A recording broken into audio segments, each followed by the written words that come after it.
रूथचे पुस्तक अध्याय 1 सुरुवातीच्या 5 वचनापर्यंत आपण सर्व वाचणार आहोत. शास्त्यांच्या आमदानीत देशात दुष्काळ पडला. त्या दिवसात बेथलहेम यहुदा येथील एक पुरुष आपली स्त्री व 2 पुत्र ह्यांना घेऊन मोवाब देशात काही दिवस राहायला गेला. त्या पुरुषाचे नाव अलीमलेक व त्याच्या स्त्रीचे नाव नामी आणि त्याच्या 2 पुत्रांची नावे महलोन व खिल्योन अशी होती. हे एफ्राती म्हणजे बेथलहेम यहुदा येथील रहिवासी होते. ते मोवाब देशात जाऊन राहिले. पुढे नामीचा पती अलीमलेक हा वारला आणि नामी व तिचे 2 पुत्र मागे राहिले. त्या दोघांनी 2 मोवाबी स्त्रिया बायका केल्या. एकीचे नाव अर्पा व दुसरीचे नाव रूथ होते. ते तेथे सुमारे 10 वर्ष राहिले. नंतर महलोन व खिल्योन हे दोघे मरण पावले. ह्याप्रमाणे नामी आपले 2 मुलगे व आपला पती ह्यांना अंतरली. प्रियांनो, वडिलांचा मृत्यू झाला. कमीत कमी मुलांनी तर समजून घेतलं पाहिजे ना. कमीत कमी पत्नीने तरी समजून घेतलं पाहिजे होतं व मुलांना बोललं पाहिजे होतं, मुलांनो, तुमच्या वडिलांनी योग्य निर्णय घेतला नाही, यामुळेच विनाकारण येथे त्यांनी आपल्याला आणलं व ते तर आता मरून गेलेले आहेत. मुलांनो, चला आपण येथून लगेच निघून जाऊया. जगण्यासाठी म्हणून येथे आलो, पण येथे आपला प्राण जात आहे. चला येथून निघून जाऊया. तिकडे जगू किंवा मरू, परंतु देवाच्या उपस्थितीमध्येच आपण राहू. येथून चला, हा विचार करून जायला पाहिजे होता ना. पण प्रियांनो, कमीत कमी नामी नावाच्या त्या स्त्रीला तिच्या घरामध्ये देवाच्या विरोधामध्ये निर्णय घेतल्यामुळे पतीचा मृत्यू झाला होता, तरी देखील त्या नामीने समज घेतली नाही. प्रियांनो, देवाने शिक्षा करून देखील जर आपण समज घेतली नाही तर हे चांगलं नाही. देवाने आपल्या जीवनावरतील त्याच्याकडील जो दंड आहे तो घोषित केल्यावर व तो दंड त्याने आपल्यावर पाठवल्यावर आपण सुधारायचं आहे. पण जर दुर्लक्ष केलं तर त्याची अधिक किंमत आपल्याला भरावी लागेल. तिच्या पतीच्या मृत्यूनंतर त्या नामीने आपल्या 2ही पुत्रांना सोबत घेऊन तेथून निघून आलं पाहिजे होतं, पण आली नाही. मी तुम्हाला सांगितलं आहे ना, जर तुम्ही सैतानाला संधी द्याल तर तो सहजपणे तुम्हाला अजिबात सोडणार नाही. रूथचे पुस्तक अध्याय 1 3 वचन मी वाचत आहे. पुढे नामीचा पती अलीमलेक हा वारला आणि नामी व तिचे 2 पुत्र मागे राहिले. अजूनही समज आलीच नाही. आणखी पुढे त्या दोघांनी 2 मोवाबी स्त्रिया बायका केल्या. एकीचे नाव अर्पा व दुसरीचे नाव रूथ होते. त्या निर्णयामधील वाईट वर्तन. धोक्याबद्दल आपण पाहिलं. आता आपण वर्तनाविषयी पाहणार आहोत. सर्वात प्रथम आहे, अन्य स्त्रियांशी विवाह करणं हे देवाला आवडत नाही. हे लोक देवाचे लोक म्हणविल्या जात होते. ते बेथलहेम मधून आलेले होते. हे लोक यहुदी होते आणि यहुद्यांनी अन्य जातीच्या स्त्रियांशी लग्न करण्यास मनाई होती, कारण हे करणं म्हणजे पूर्णपणे देवाचा विरोध करणं होतं. इज्राचं पुस्तक अध्याय 9 1 व 2 वचन पहा. ह्या सर्व गोष्टी घडल्यावर सरदार माझ्याकडे येऊन म्हणू लागले, इस्रायल लोक, याजक व लेवी हे देशोदेशींच्या लोकांपासून निराळे राहत नाहीत. ते कनानी, हित्ती, परिज्जी, यबुसी, अमोनी, मोवाबी, मिस्री व अमोरी ह्यांच्याप्रमाणे अमंगळ कृत्य करतात. त्यांनी आपणास व आपल्या पुत्रास त्यांच्या कन्या केल्या आहेत. पवित्र बीज देशोदेशींच्या लोकांत मिसळून गेले आहे. सरदार व शास्ते ह्यांचा हात या पातकात प्रमुख आहे. ठीक आहे प्रियांनो, ऐका. परमेश्वराने त्यांना सांगितलेलं होतं की तुम्ही आपल्या मुलांसाठी अन्य स्त्रिया करू नका. परंतु देवाचे लोक म्हणविल्या गेलेल्या या लोकांनी स्वतःच्या मुलांचं त्या स्त्रियांशी लग्न लावून दिल्याने येथे एज्राने काय केलं आहे त्या पुढे जर आपण पाहिलं तर 5व्या वचनापासून पहा. उपोषण केलेला वस्त्र व झगा फाडलेला अशा स्थितीत मी संध्याकाळच्या अर्पण समयी उठलो आणि गुडघे टेकून माझा देव परमेश्वर ह्याच्या पुढे आपले हात पसरून म्हणालो, हे माझ्या देवा, मला लाज वाटते. मला तुझ्या पुढे तोंड वर करण्यास शरम वाटते, कारण आमचे अपराध वाढून आमच्या डोक्यावरून गेले आहेत व आमचे दोष वाढून गगनास जाऊन पोहोचले आहेत. देवा, आम्हाला पवित्र वंश बनून राहायचं होतं, परंतु अशुद्ध लोकांसोबत आमच्या मुलांचा विवाह लावून देऊन या पवित्र बीजाला आम्ही अपवित्र केलेलं आहे. आता काय करावं?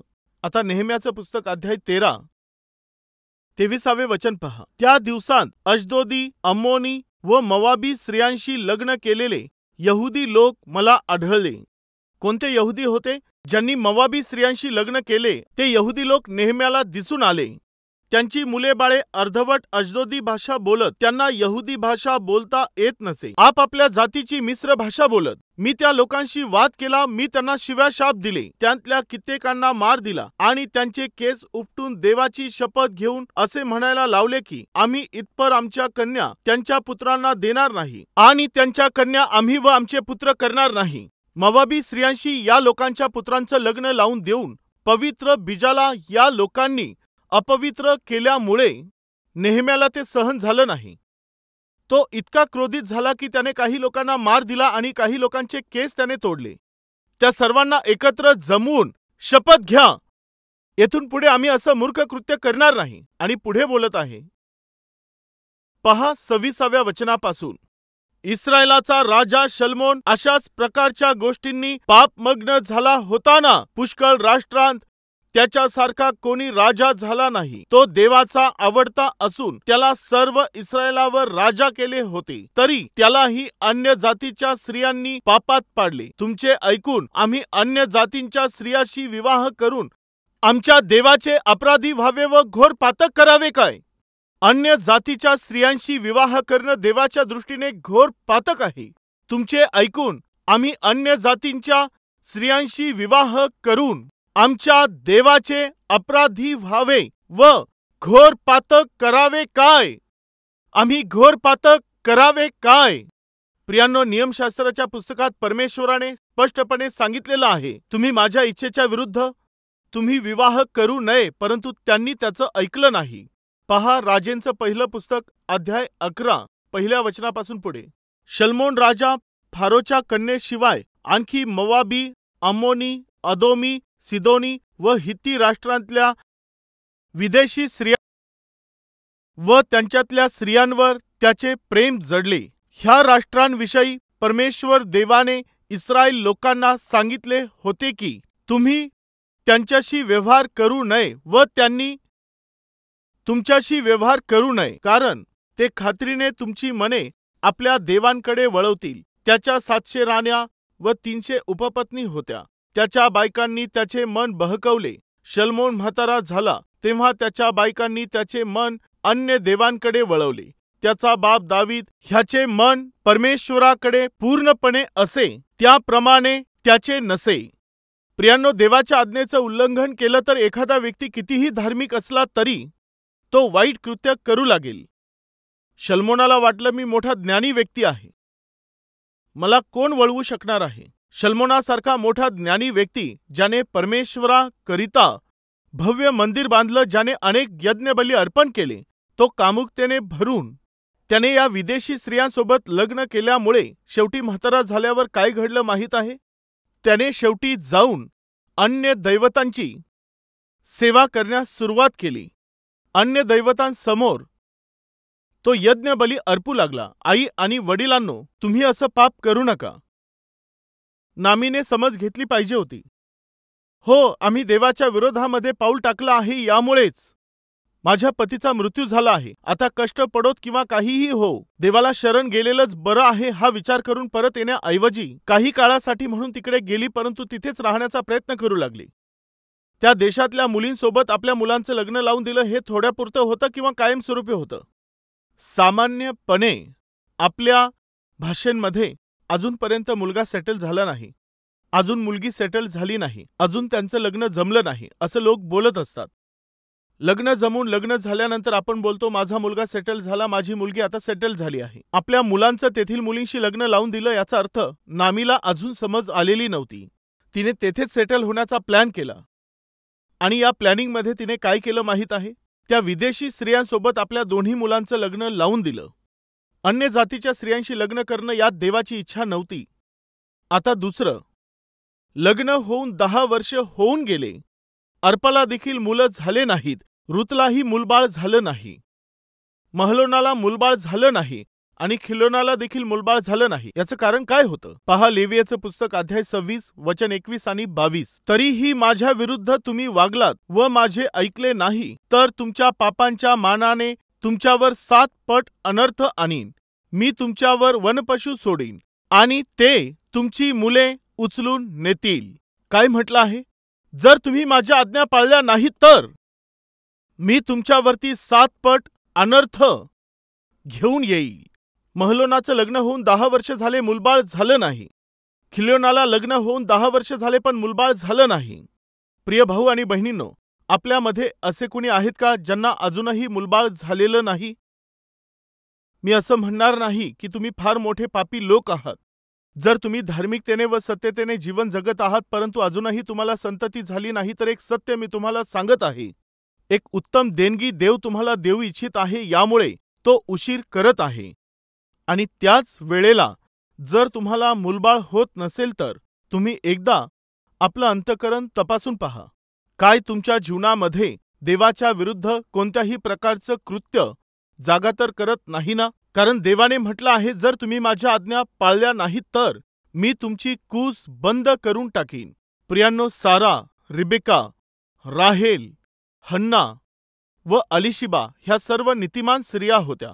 या सर्वांना मुलबाळ झालेलं नव्हतं, परंतु त्यांनी देवाला सोडलं नाही व प्रार्थना करत राहिल्या. यामुळे परमेश्वराने उत्तम अशी देणगी संततीच्या रूपाने त्यांना दिली. प्रियांनो, एकीकडे देव तुम्हाला उत्तम देणगी देण्यासाठी उशीर करू शकतो, आणि तसंच दुसरीकडे तुमच्यामध्ये असणाऱ्या अपराधांमुळे परमेश्वर उशीर करत असेल. तुमच्यासाठी उशीर का लागत आहे हे जाणून घेण्याची जबाबदारी तुमचीच आहे.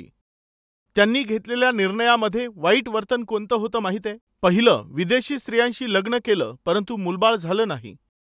व दुसरं, अचानक अकाली मृत्यू प्राप्त होणं.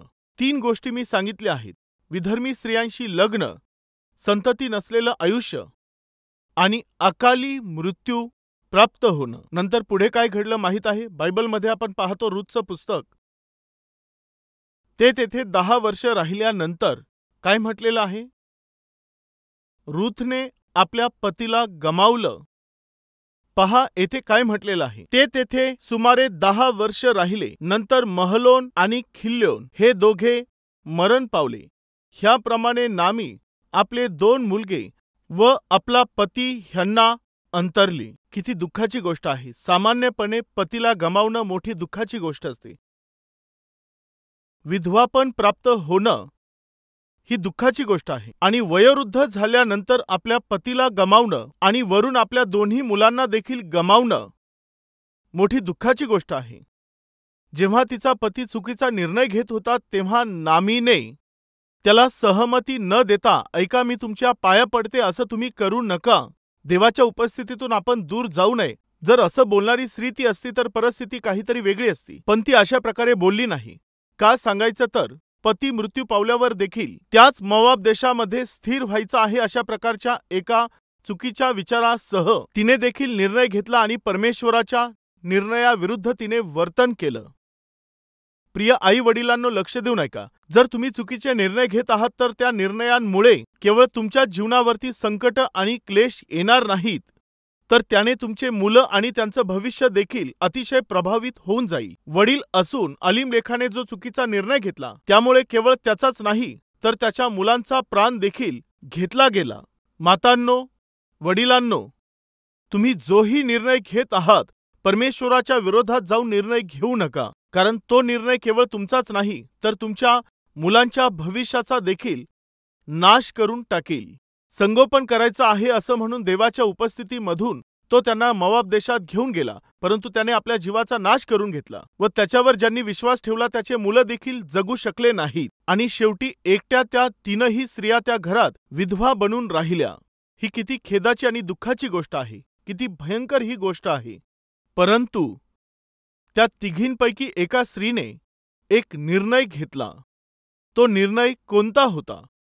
त्या निर्णयाच्या पाठीमागे उद्देश काय होता? त्या निर्णयाने वृक्षभूमीला कशा प्रकारे फलद्रूप केलं? तिच्या त्या निर्णयाने ज्या वंशावळीत येशूचा जन्म झाला, त्या वंशावळीमध्ये आपलं नाव ती कोरून ठेवू शकली. एक मोआबी असणारी ती स्त्री एक उत्तम असा निर्णय तिने घेतला आणि त्या निर्णयाने तिचं जीवन बदलून टाकलं. सर्व इतिहासात कोणीही विसरणार नाही अशी आदर्श स्त्री म्हणून तिला एक स्थान प्राप्त झालं. आपण आणखी नंतर पुढे पाहूया. चला सर्व एकत्रित प्रार्थना करू.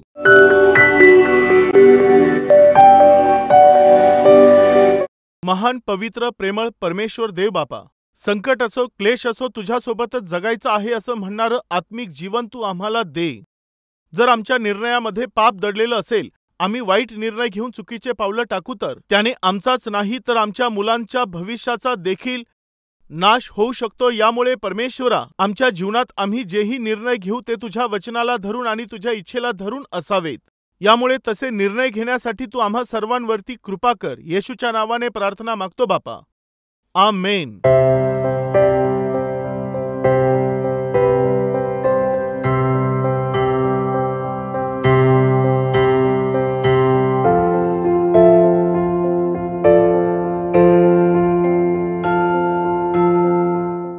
आमचा पत्ता Calvary, post box number 30, Kukatpally, Hyderabad 72.